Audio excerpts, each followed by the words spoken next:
নতুন বাইক কেনার পর চাবির সাথে একটা এক্সট্রা প্লাস্টিক বা মেটালের অংশ দেখা যায়। এই এক্সট্রা অংশটা কেন দেয় জানেন? অনেকেই এটাকে ফালতু বা অপ্রয়োজনীয় ভেবে ফেলে দেয়। আবার কেউ কেউ চাবির সাথে রেখে ইউজ করে অল টাইম। অনেকে জানেই না আসলে এই জিনিসটা কি কাজে আসতে পারে। কিন্তু আপনি জানলে অবাক হবেন, এই সামান্য ট্যাগটাই অনেক ক্ষেত্রে হারিয়ে যাওয়া চাবির একদম হুবহু ডুপ্লিকেট তৈরি করতে সাহায্য করতে পারে। আসলে এই ট্যাগটাকে বলা হয় কি কোড ট্যাগ বা কি নাম্বার ট্যাগ। এটাতে একটা নির্দিষ্ট আলফানিউমেরিক কোড, মানে অক্ষর বা সাধারণ সংখ্যার মিশ্রণ খোদাই করা থাকে। ম্যানুফ্যাকচার কোম্পানিগুলা এই ট্যাগটা দেয় মূলত একটা সিকিউরিটি ব্যাকআপ হিসেবে। এই যেমন চাবির ডিজাইনটা কেমন হবে, তার খাঁজগুলো কেমন হবে, এই রিলেটেড সমস্ত ডেটা এই কোডের মাধ্যমে কোম্পানির ডেটাবেস থেকে পাওয়া যাবে। মূলত এই কোডটি কোম্পানির ডেটাবেজে সংরক্ষিত চাবির কাটিং প্রোফাইল, তারপর ডিজাইন, এসবের একটি রেফারেন্স হিসেবে কাজ করে। এছাড়াও ফ্যাক্টরি বা শোরুমে যেহেতু অনেক অনেক বাইক থাকে, সেক্ষেত্রে কোন বাইকের কোন চাবি এটা বের করাতেও স্লাইটলি হেল্প হয় এই ট্যাগের মাধ্যমে। এবার আসি আসল প্রশ্নে, এই ট্যাগের মাধ্যমে কি কোম্পানি থেকে নতুন চাবি পাওয়া সম্ভব?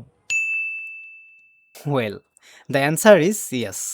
হ্যাঁ, সম্ভব। যদি আপনার গাড়ির বা বাইকের সব চাবি হারিয়ে যায়, তখন আপনি এই ইউনিক কোডটি নিয়ে কোম্পানির অথরাইজড শোরুম বা ডিলারের কাছে গেলে অনেক ক্ষেত্রে তারা এই কোড ব্যবহার করে আপনার জন্য নতুন একটি চাবি তৈরি করে দিতে পারে। বলা যায় এই ট্যাগটি আপনার চাবির ব্লুপ্রিন্টের মতো কাজ করে। ম্যানুফ্যাকচার কোম্পানি চাইলে চাবির সমস্ত ডিটেইলস এবং ডিজাইন এই কোডটার মাধ্যমেই বের করে ফেলতে পারে।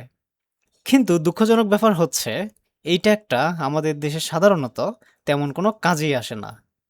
কারণ চাবি ভেঙে গেলে বা কোনোভাবে হারিয়ে গেলে আপনি যদি এই কোডটা নিয়ে শোরুমে যান, তাহলে বেশিরভাগ শোরুমই দেখবেন আপনাকে নতুন চাবি প্রোভাইড না করে পুরো লক সেটটাই চেঞ্জ করার পরামর্শ দিতে পারে। You know the point, right? Lastly, এই কি কোডটা কিন্তু অনেকটাই গুরুত্বপূর্ণ।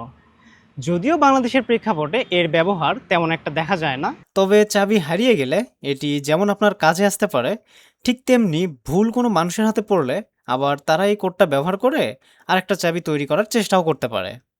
তাই নতুন বাইক বা গাড়ি কেনার পর এই কোডটি সিকিউর কোনো জায়গায় লিখে রাখতে পারেন, অথবা একটা ছবি তুলেও সংরক্ষণ করে রাখতে পারেন। আরেকটি গুরুত্বপূর্ণ বিষয় হচ্ছে, এই ট্যাগটি মূল চাবির সঙ্গে ঝুলিয়ে ব্যবহার না করাটাই ভালো, বরং আলাদা করে নিরাপদ কোনো জায়গায় রেখে দেওয়াটাই বেটার।